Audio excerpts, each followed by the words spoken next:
Okay, guys, we're having some technical difficulties. I think I've got them fixed. If not, you'll never see this. Anyway, this is Philip Martin, and this is On Film, on video. And I'm back. I mean, I was back last week, but some people didn't notice, I guess. 2 weeks ago, it took off because I was off. But I'm not off now. I'm back on. So there we go. Anyway, this is a strange week, as they all have been in these COVIDian times. We either have 4 or 5 movies opening this week, and the wild card is this film called Fat Man, which you've probably heard about, and it's Mel Gibson as Santa Claus, and he's being stalked by a hitman called the Skinny Man, played by Walter Goggins, and the internet trailer, or the trailer, has just been crazy, blowing up, and everybody's all excited about it. I'm not sure it's playing here. It may be playing in Northwest Arkansas, which would be enough for us to get a review in the newspaper, because you can drive to Northwest Arkansas if you're really that crazy to see it. But if it's not, I might hold a review. The other thing that's really kind of interesting is there's a film called Echo Boomers that is being directed by Seth Savoy, who's a Little Rock Catholic graduate. And I really want to see that film. I really hope we get that review in for this week, but we haven't got the screener yet. So I don't know. And the other films we're on top of. We're on top of Freaky, which I thought was a remake of Freaky Friday, but it's turned out it's not. So it's a Blumhouse horror film. All right. And then there's Ammonite, which Piers Marchant tells me is very good. I have not seen it. It was a big Toronto film, I think. I think that's where it got a lot of its buzz. And what's the last one? I can't remember. But anyway, we're going to have that too. So it's another Piers film, I think. So we're all set for movies this week, and we've got our regular features. Courtney Lanning tells me that Wolfwalkers is the best film of the year. We'll see. We have the on-film stuff. This is the on-film stuff. We have the new movies, and we have, we'll have a new flashback. We're going to start something different with that this week. We're going to start talking about, we've got several from Piers that I'll try to mix in over the next few weeks about recent Criterion Collection releases that of movies that, may have been fairly recent, but not absolutely new. Anyway, with Fat Man, I don't know. It's like, here it is, the beginning of it. It's right here on my computer, and I'm ready to watch it and go after it. Oh, wait a minute. I hope it's still paused. Put this down. But, like I said, we don't know about that. We don't know whether we're going to need it or not. We don't know about Echo Boomers, which I really do hope we get. And, it's been interesting doing this these past 8 months or so, because we have not had the big tentpole movies that pull everybody into the theaters and everybody pays attention to, even if they don't go see them. Last week we had Let Him Go, the Kevin Costner, Diane Lane movie, and that's behaved more like a movie in the theaters than anything else, I think, since then. I mean, Tenet did to a certain extent, but sort of Tenet was one of those things we really expected. I mean, really expected a huge box office. It didn't get it, but Let It Go, relative to the size of the film, Let Him Go, sort of performed all right, and we'll see how that holds up. But so maybe people are ready to go back, and maybe we've got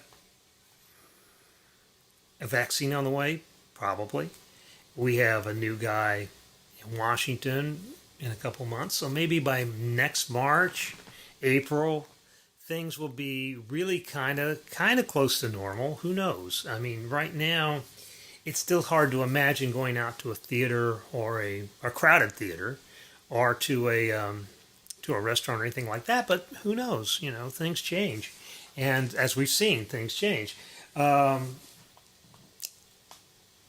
I might go see Let Him Go this weekend, actually, because there aren't anybody in the theaters, which is like an incentive for someone like me to go.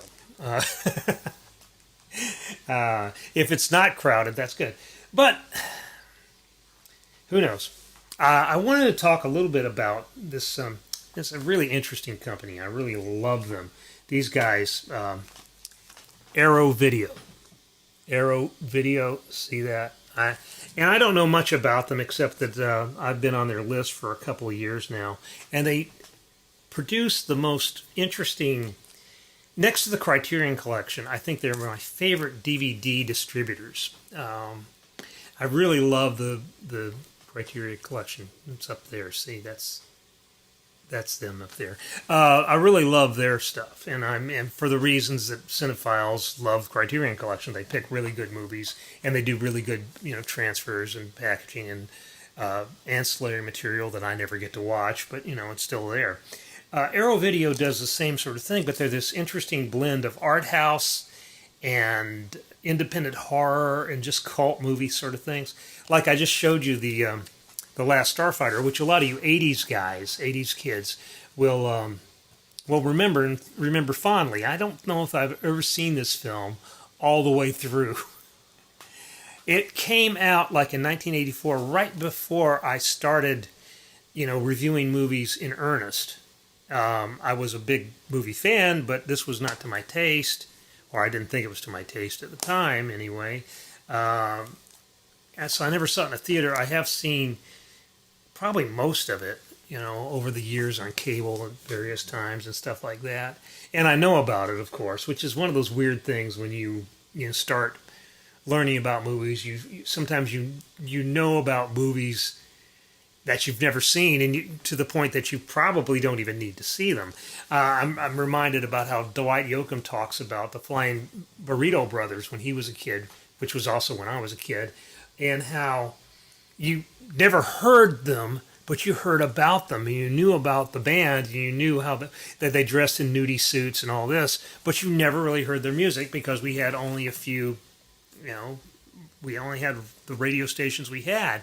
And, you could go to the record store and dig around the racks, but you probably weren't going to take a flyer on a Flying Burrito Brother album if you could find it. So someone had to either turn you on to them, or you had to, splurge or just be lucky, but you never really got to hear them.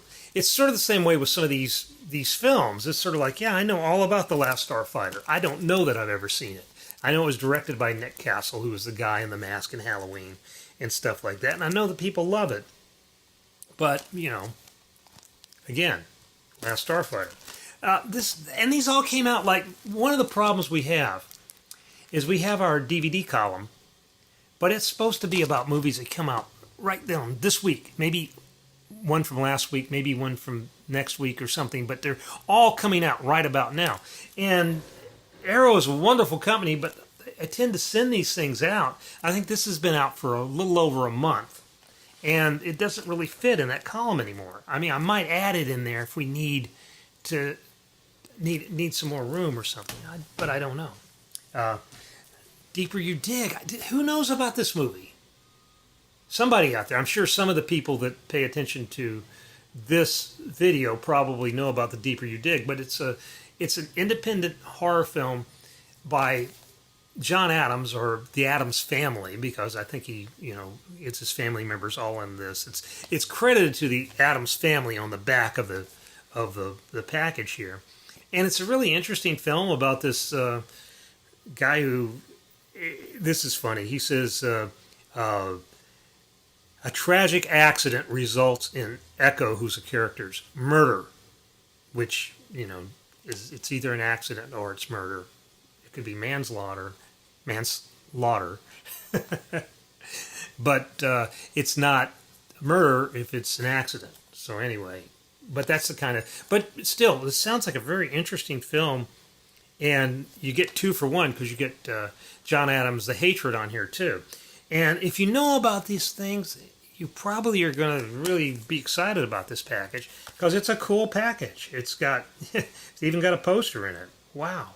They got audio commentary by the 2 stars, one of whom is also the director, and Fright Fest TV interview with the Addams family, which I guess is Yeah, like I said, I don't know anything about the Addams family as filmmakers, but some people do, and you learn things. So now, if someone mentions the Addams family, I know it's not just Charles Addams. I know it's also this filmmaker co-op or whatever. So another one came out just recently is Warning from Space, which is a 1956 Japanese science fiction, allegedly the first Japanese science fiction film to be shot in color.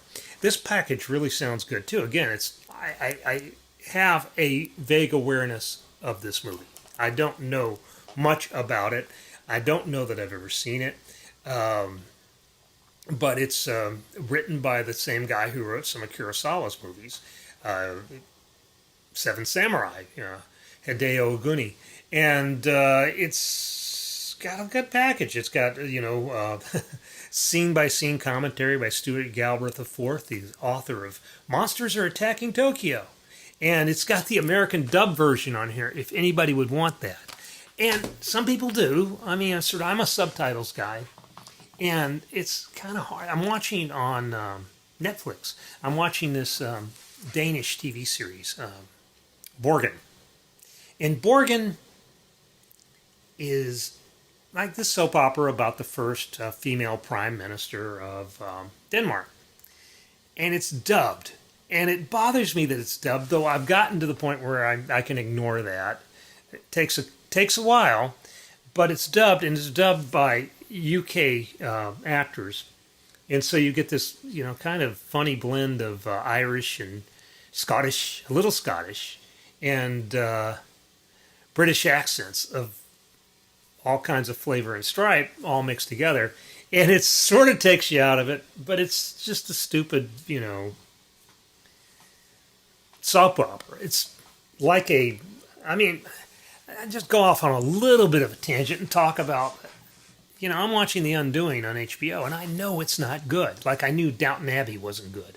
Downton Abbey was never good. But it doesn't mean I didn't enjoy it. And I'm enjoying The Undoing kind of in this weird way because I like to look at New York, and I like to look at the Upper East Side, and it's sort of lifestyle porny, and it's sort of like this really, soapy, hyper-dramatic cop procedural, and the characters all have these kind of chewy parts. Donald Sutherland's wonderful in it as the old man whose daughter was married to Hugh Grant, who could be a killer sociopath, and Hugh Grant's wonderful as just this guy who's charming one minute but you suspect has this heart of ice, and Nicole Kidman and her miraculous forehead, which, foreheads don't really look like that after 16 years old. But anyway, it's fun to watch. I'm going to have to look up. I should have looked it up before I did this. I want to look up and see if Nicole Kidman's singing the theme song. I believe she is, or the song that runs over the credits, which, I can't even remember what it is, but it's an old standard. But it sounds like her voice. Back to the Arrow films. And Mallrats! See, you get your Kevin Smith. They've repackaged this. You've got a 2-disc set. It's got the original theatrical cut, and then a extended cut and a TV cut, and they've got the hilarious dubbing. See, this is what they do. They do the TV cut so you can see the hilarious dubbing to cover up the profanity, which is just incessant in this film. This is one of my favorite Kevin Smith films, though again, like The Undoing, it's not very good. It's not very well written. It's just sort of all over the place. It's character driven, and the characters are, if you like them, you like them. You don't like them, well, that's fine. Anyway, Arrow's a wonderful company. They do this.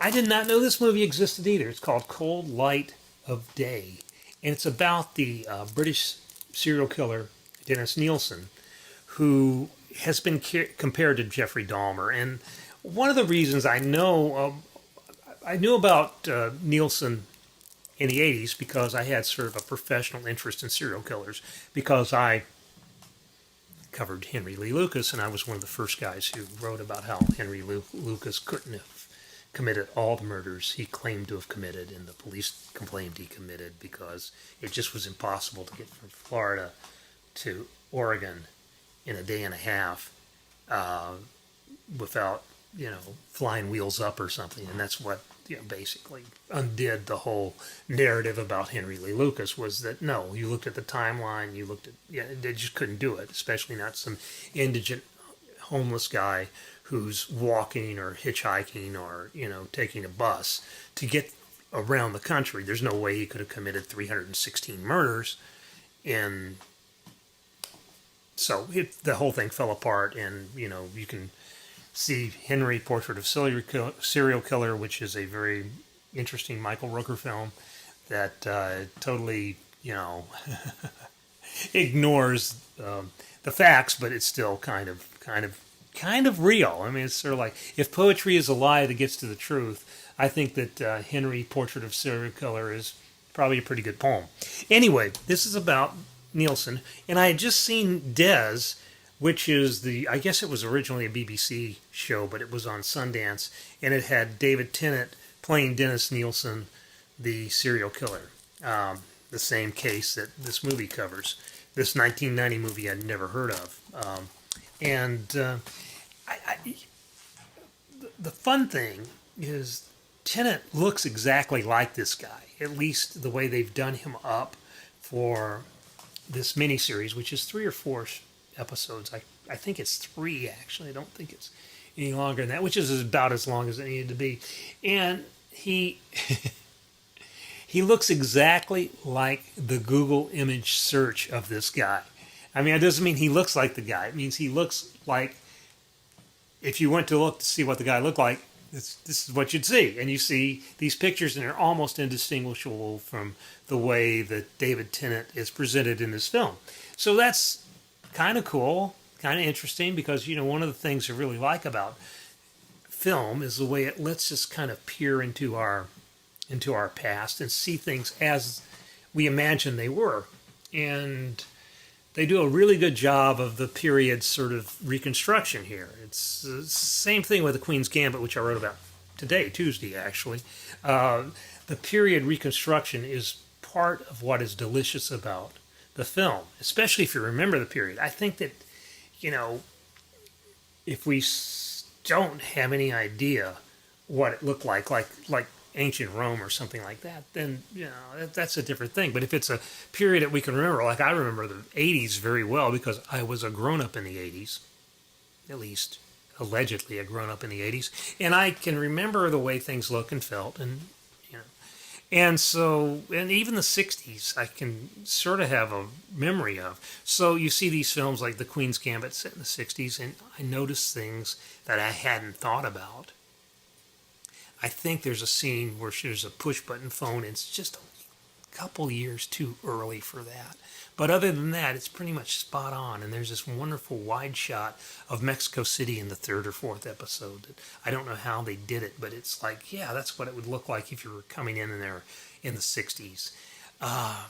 And the same thing with with Des. It's like the way people smoke, the things they carry around, the way they dress, the hairstyles. It's really good. It's set in 1983, 1984. And I don't know anything about this film, but I do know that, it's Arrow Video, so they've got a lot of stuff on here that's cool. Again, I wish they would send these things out a month earlier than they do, so we could get them in the on the home movies column. Maybe we'll make an exception, like we're making an exception for some of the Criterion stuff, which we're going to start doing a little spotlight on. We're going to use the flashback column to do that. What else have I got to cover? Well, I hope this actually worked, because I tried it before and didn't save anything, so I'm really kind of anxious. I'm going to cut it off now. We're right at 20 minutes, which is about a good length for these things.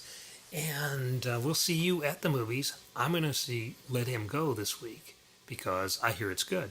And I like Diane Lane. And Karen likes Kevin Costner. And so we'll just go to the movies. And there won't be anybody there, which is why it's good to go to the movies now. It's the converse of what Yogi Berra said. It's fun to go when there's no one going. So anyway, but hang in there. Maybe in a couple months, maybe 3 months, maybe 4 months, maybe 6 months, we'll be through this, and it'll all be like this weird period that we can set a movie in. Okay, see ya.